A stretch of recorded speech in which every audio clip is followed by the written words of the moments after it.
हमारा टॉपिक है कि पढ़ाई में कंसिस्टेंसी कैसे बनाएं। बहुत महत्वपूर्ण बात है। शायद बहुत बच्चे इसे इग्नोर भी करते हैं, उन्हें लगता है कि चलो ठीक है, हो गया सो हो गया। लेकिन आज एक बात हम आपको बताएंगे, एक छोटी सी कहानी भी हम आपको सुनाएंगे ताकि आपको उससे काफ़ी ज़्यादा मोटिवेशन मिले और आप लाइफ में आगे बढ़ें।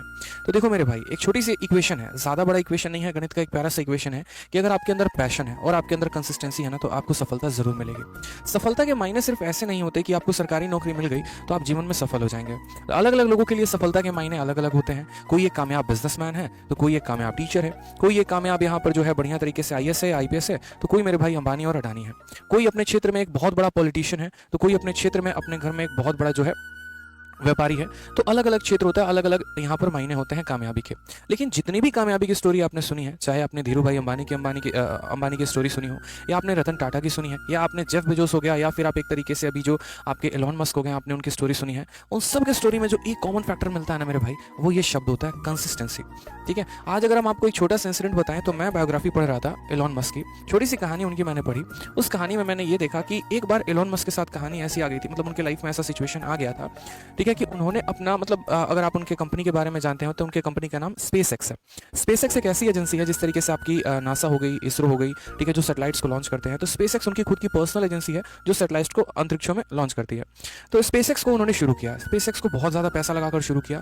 पहली बार जब उन्होंने रॉकेट लॉन्च किया था वो फेल हो गया, ठीक है।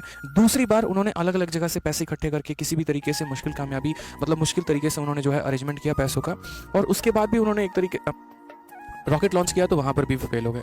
तीसरी बार भी वो बंदा हिम्मत नहीं हारा, और तीसरी बार के हालात ऐसे थे कि उन्हें अपना घर गिरवी रखना पड़ा, उन्हें अपना ऑफिस मतलब घर गिरवी रखकर बाकी कार बेच के सब कुछ छोड़ के उन्हें सिर्फ अपने आप को ऑफिस में शिफ्ट करना पड़ा।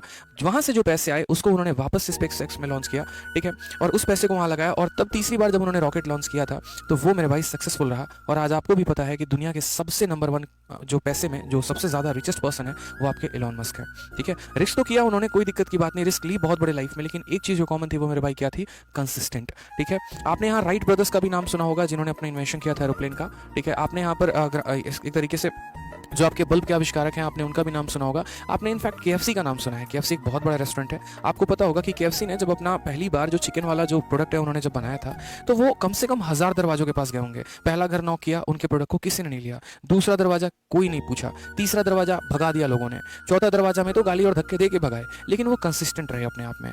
पहला जो उनको ऑर्डर मिला वो 1000वें घर से मिला, और ऐसा ऑर्डर मिला कि वो डेली वहां पर ऑर्डर देने जाते थे। और आज आपको पता है कि केएफसी दुनिया की कितनी नंबर 1 कंपनी है मेरे भाई, ठीक है। तो ये तो कुछ बड़े बड़े एग्जाम्पल्स हो गए जिनको लाइफ में आप एक तरीके से देख रहे हो कि हाँ कोई कंसिस्टेंट रहा तो कैसे हो गया। आप प्रकृति को देख लीजिए, आप एक पल के लिए ऐसे समझिए, आपने दुनिया की सबसे बड़ी नदी का नाम क्या है, अमेज़न है, आपने जाना है। भारत की सबसे बड़ी नदी हो गई आपकी गंगा, ठीक है। क्या लगता है आपको कि गंगा एक दिन में इतनी बड़ी नदी बन गई? गंगा को हम क्यों पूछते हैं, ठीक है। गंगा का उद्गम कहाँ से होता है? हिमालय से होता है। अगर आप जाएंगे हिमालय पर्वत पे तो बूंद बूंद करके पानी गिरता है, ठीक है। आप जाकर वहां देखिए एक बार, जब वहां पर जो एक तरीके से जितने भी बर्फ हैं जब वो पिघलते हैं तो बूंद बूंद करके रिसाव होता है। एक बूंद टपका, फिर कुछ सेकंड के बाद दूसरा बूंद टपका, फिर कुछ सेकंड के बाद तीसरा बूंद टपका, और मेरे भाई ऐसे बूंद टपकते टपकते पूरा का पूरा नदी बनता है। और सालों साल सदियों सदियों वो नदी बहते रहती है जिसकी आप पूजा करते हैं, ठीक है। तो गंगा में भी क्या है, तो कंसिस्टेंसी है। कहा जाता है ना कि अगर पानी भी जाकर कहीं ठहर जाए तो वो नदी नाला बदलने में देर नहीं लगता और उसमें महक आने में देर नहीं लगती है। तो यहाँ पर भी अगर गंगा की पूजा की जाती है तो एक वजह से वो है उसकी कंसिस्टेंसी। जीवन में मैंने ऐसे कई सारे बच्चे देखे, कई सारे आप अपने केस स्टोरी सुनोगे।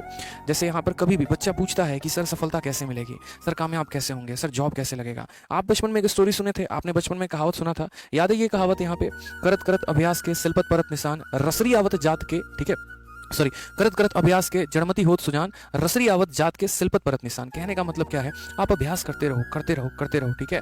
और एक वक्त ऐसा आएगा कि जहां पर आप एक तरीके से चाह रहे हो जो चीज़ ना वो पूरी होगी और जरूर होगी और बहुत ही शानदार तरीके से होगी। आज आपसे लोग पूछते हैं ना कि आप क्या कर रहे हो क्या नहीं कर रहे हो, ठीक है।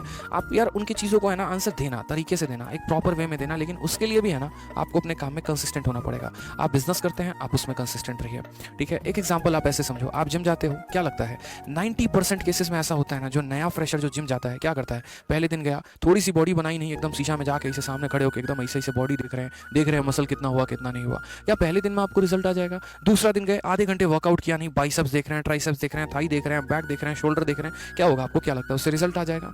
मेरे भाई आप काम तो करो, कंसिस्टेंट तो रहो। 90% लोग शुरू में ही हार मानकर छोड़ देते हैं कि नहीं भाई मेरे से तो नहीं होने वाला।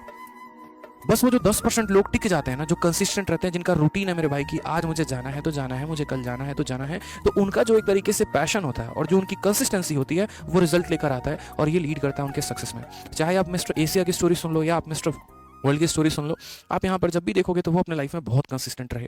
ठीक है, आपने दंगल मूवी देखी, आपने यहाँ पर और भी कई सारे मूवीज देखे, सब में आप एक चीज़ देखोगे, कोई भी होता है भाई, चाहे कोच भी रहे तो उसको भी कंसिस्टेंट होना पड़ता है और जो आपका एक खिलाड़ी है उसको भी कंसिस्टेंट होना पड़ता है। आप देख लीजिए कि बड़े बड़े लोगों का पतन होते भी वक्त नहीं लगता है। विराट कोहली का एग्जाम्पल देखिए, माना कि एक वक्त में दुनिया के वो सबसे बड़े बैट्समैन थे, लेकिन अपनी चीज़ों पर वो कामयाब और कंसिस्टेंट नहीं रहे, प्रैक्टिस को उस तरीके से फोकस नहीं किया, ब्रांडिंग पर ज़्यादा फोकस की, एड्स पर ज़्यादा फोकस किए, पैसे कमाने पर ज़्यादा फोकस किए, जो अपना गेम है उस गेम पर फोकस नहीं किया। इसकी वजह से नुकसान ये हुआ कि शायद आज कई दिन के बाद, या इनफैक्ट अगर हम ये बोले तो कई साल के बाद विराट कोहली का भी शतक लगा है। ठीक है, तो यहाँ पर ऊपर वाले के भी है ना डायरी में हिसाब किताब बड़ा बराबर सा रहता है। सीधा एक बात बोलता है कि तुम अपने मेहनत के दम पर, पहले के दम पर तो ये मत सोचो कि तुम्हारा जीवन